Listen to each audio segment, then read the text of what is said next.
투자클럽입니다. HLB KRX 바이오 탑10 지수 구성 종목 중에서 지난 한 주간 상승률 14.72%로 HLB가 1위를 기록했습니다. 간암 치료제 병용 관련해서 FDA 퍼드파 일정이 이제 D-81일 남았습니다. 이 부분 한번 살펴봐 드리도록 하겠습니다. 항상 이제 주말에 이제 나오는 한 주간의 어떤 수급 이슈라든지 지수 구성 종목 중에서 등락률 관련되는 부분들이 이제 주말에 기사가 많이 나오는데요. 그래서 바이오 탑10이 이제 주간 동향에서 HLB가 지난 한 주 14.72%로 이 구성 종목 중에서는 가장 강하게 올라왔습니다. 그래서 KRX 바이오 탑10 지수가 좀 무엇인지, 그리고 KRX 이 부분이 이제 기존의 코스닥 코스피 대비해서 요 질문이 좀 있으셔서 이 부분 좀 살펴봐 드리도록 하겠습니다.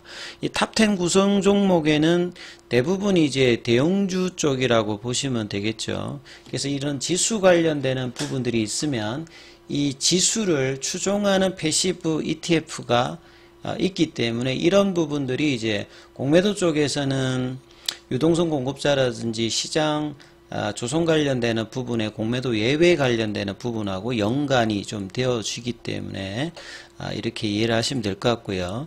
그 다음 이건 이제 주간 기준 등락률이고 23일 금요일날 종가입니다. 그래서 시간에는 좀 더 올랐기 때문에 실질적으로는 뭐 한 15% 가까이 이제 올라왔던 부분이겠죠. 예, 그래서 이제 이 부분들을 좀 살펴드리기 위해서 사이트를 하나 좀 소개해드리면, 이 KRX라고 하는 게 이제 이 코리아 익스체인지, 그게 한국 거래소거든요.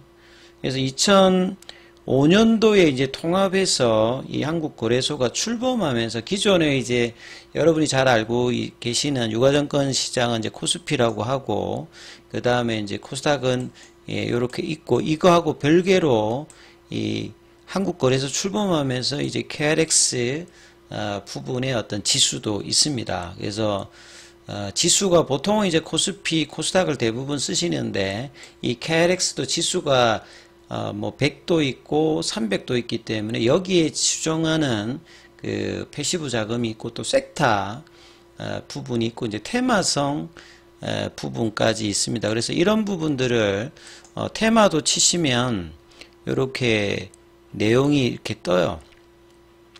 여러 가지가 이렇게 테마 쪽에서도 이렇게 떠 있는데, 예, 보시게 되면 요게 이제 뭐 KRX 바이오 탑10 지수 요렇게 해서 바로 뜨거든요. 자, 이런 부분들에 대해서 좀 더 이제 뭐 이런 부분들을 알기 위해서는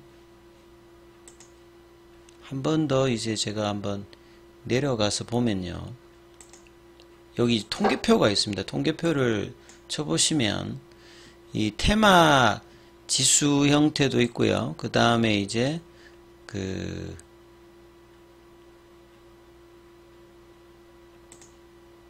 이 부분을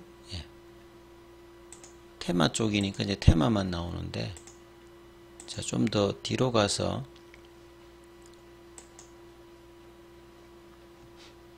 한 번씩 꼭 이제 저 KRX 사이트에 들어가시면, 네이버나 구글에다 KRX 치시면 여기 관련해서 이제 뜨는 어떤 부분인데, 여기 이제 요 자체에서 이제 통계표를 하시면 이제 대표 지수 형태로 이 KRX가 있고, 그 다음에 섹터 지수 형태들이 여기도 좀 있고요.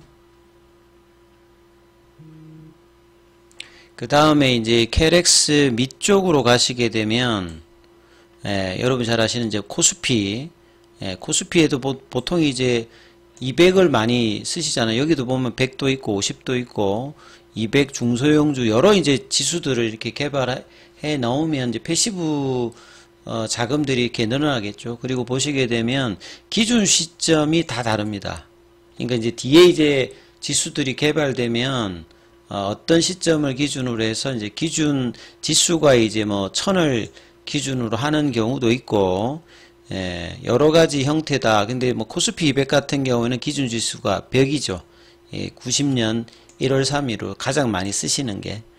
그 다음에 이제 뭐 코스닥 같은 경우도 보면 섹터 지수도 있고, 이제 코스닥에서도 보면 코스닥도 이제 96년도 7월 1일 기준으로 여기는 1000으로 이렇게 되어 있죠. 요것도 이제 기존에 100으로 갔다가 지수가 너무 많이 빠져가지고 이 1000으로 다시 이제 돌려가지고 지금 이제 지수 형태를 내고 있는 어떤 부분이다. 그리고 이제 섹터 지수도 있고 뭐 산업별 지수 이렇게 쭉 있으면서 테마 지수 형태도 있죠. 테마 지수 형태도 보시게 되면 여기에 뭐 KLX 관련되는 부분들이 테마 지수 형태에 있으면서 앞서 말씀드렸던 이제 그 바이오 쪽 관련되는 부분에서 이 바이오 KRX 바이오 탑 10 지수 요게 2015년도 1월부터 해서 요것도 이제 100이죠. 요거는 이제 종목이 10가지만 들어가는 거니까요.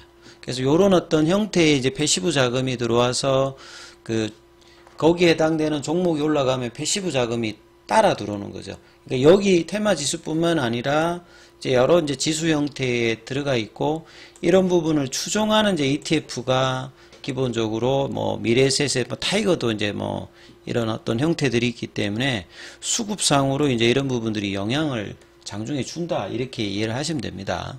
그래서 이제 제가 이제 거래소 사이트에 들어가시면 한국거래소 출범과 함께 유가증권 시장과 코스닥 시장의 대표 종목으로 구성된 이 통합 주가 지수가 KRX입니다. 그래서 KRX 약자가 이제 그냥 코리아 익스체인지죠. 한국 거래소. 예, 그래서 2005년도 출범할 때 이제 시작을 했다가 이때는 100개였는데요. 2018년도에 이제 지수를 KRX 300도 이제 나와서 계속 이제 여기도 이제 300개가 지수 구성 종목으로 늘어나면서 이제 여기는 2001년도였고 여기는 2010년도 이렇게 형태로 여러 이제 지수들이 있습니다. 이제 코스피와 그 코스닥과 이제 보통 이제 코스피 200 정도 하는데 KRX도 좀 알고 계시면 좋으실 것 같습니다. 그래서 참고로 좀 소개를 해드렸고 그 다음에 이제 오늘 나왔던 뭐 어제 나왔던 기사인데요. 뭐 특별한 기사는 아니죠. 예. 그래서 이제 지난주에 나왔던 결국 이제 FDA 신약 승인 기대감으로 주가가 빵긋했다. 주간 단위로 월요일날 이제 장대 양봉이 나오고 그 다음부터는 한 4일 정도 5일선 윗단에서 이제 뭐 흐름들이 나왔던 부분들이죠. 자, 그 다음에 이제 이 해외 사이트인데요. FDA 칼렌더라고 이제 구글에 치시면 여러 사이트가 있습니다. 뭐 유료 사이트도 있고 일반적으로 이제 정보를 제공하는 사이트들도 있는데 FDA 이제 칼렌더에 들어가시게 되면 그냥 기본적으로 볼 수 있는 스탠다드한 인핸스도 말고 이제 뭐 인핸스드 하면 뭐 좀 가입을 해야 되고 뭐 그런 것 같은데요. 스탠다드 표준 FDA 칼렌더에 보시면 이 칼렌더는 업커밍 다가오는 포드파 드럭 어프루벌 데이터.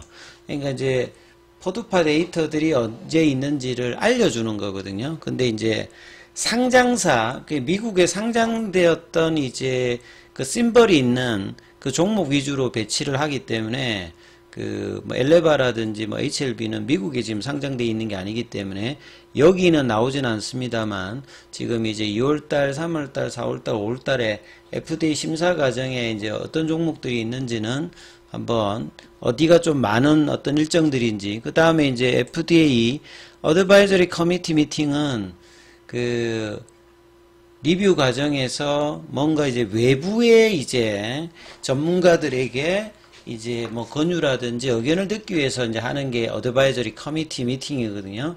지금 현재 이제 리보세렌과 캄레주막 관련되는 부분에서는 여기에 대한 요구는 없었습니다. 항암제 라인에서 국내에서는 이제 과거에 뭐 바이오시밀러입니다만 셀트리온 같은 경우는 어드바이저리 커미티 미팅을 뭐 하기도 했고 권고를 받아서 이제 승인을 하는 과정이 있었는데 자 그러면 2월 달에 보시게 되면 2월 달에는 지금 이제 포드파 일정이라든지 어드바이저리 커미티 미팅 관련되는 부분은 뭐 아이오반스라든지 뭐 이 머크라든지 뒤에 보면 이제 앞에 심벌을 몰라도 이제 회사가 나오죠. 뭐 니데르이라든지 뭐 사노피라든지 해외 쪽인데 이제 ADR 쪽으로 상장되어 있는 것까지 다 포함해서 이제 올라오는 것 같습니다. 예, 그 다음에 이제 뭐 미네르바 일정들 관련되는 부분이 이제 2월 달에 있고요. 그 다음에 3월 달에도 보시게 되면 2월 달에 이어서 이제 그 여러 회사들이 있습니다. 뭐 비아트리스 같은 경우는 이제 그 하이자의 이제 그 부분들이 이제 별도로 분리되어 가지고 했던 부분이죠. 그 다음에 이제 뭐 존슨앤존슨이라든지 브리스톨 마이어스 케어, 마드리갈이 최근에 이제 그 미국에서 그 이런 어떤 일정들을 앞두고 좀 급등했던 부분들이 최근에 있습니다. 왜냐하면 이제 포드파 일정에 이제 그 빔을 좀 받는 부분들이겠죠. 그 다음에 이제 뭐 대형사로 보면 머크라든지 아케비아 관련되는 부분, 그 다음에 크리스피.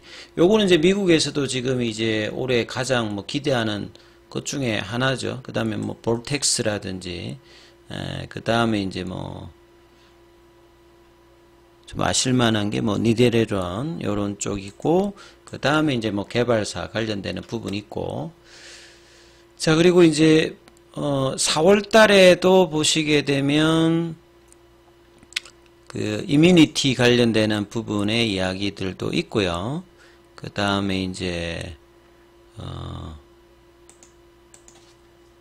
4월 달에는 좀 뜸하고 3월 달에 좀 많고 4월 달에 있고 5월 달에 보시게 되면 5월 달에도 좀 그 리보세라니까 캄넬주막 관련되는 부분에서는 이제 여기가 5월 16일이 이제 그 디데이잖아요.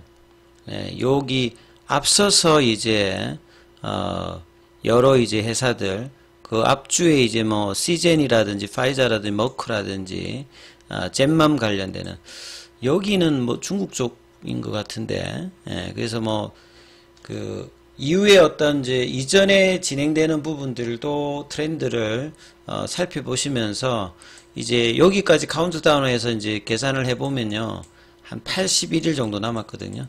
이제 80일이니까 이제 석 달이 채 안 남은 일정들이기 때문에요. 하루하루, 이제 포드파 일정도 중요합니다만, 이제 실질적으로 이제 가장 중요하게 좀 봐야 되는 게 3월 말에, 다음 달이죠. 그러면 이제 이번 주가 이제 그 내일부터 되는 게 이제 마지막 주니까 실질적으로 한 달 이내에 최종 리뷰 전에 뭐 좀 좋은 소식이 들려지려고 하면 항서제약의 캄넬주맙의 이 그 FDA의 EIR 그 보고서 수령 관련되는 부분에 그러면 거기 이제 실사 등급이 나오기 때문에 이런 부분들이 또 모멘텀이 될 수 있는 어떤 구간에 들어가기 때문에 자 이런 부분들을 잘 참조하시면서 최종 일정까지 이제 81일이 남았다 이렇게 보시면 되겠습니다. 하루하루가 굉장히 중요한 시간들로 계속 진행되고 있습니다. 그래서 이제 장중에 이제 무료 카톡방이 계속 진행되고 있으니까요. 관련되는 부분 정보 필요하신 부분들은 이렇게 전화로 그 문자 참여로 이렇게 남겨주시면 제가 입장 코드 보내드리고 있으니까 참조해 주시면 되겠습니다. 여기까지 하겠습니다.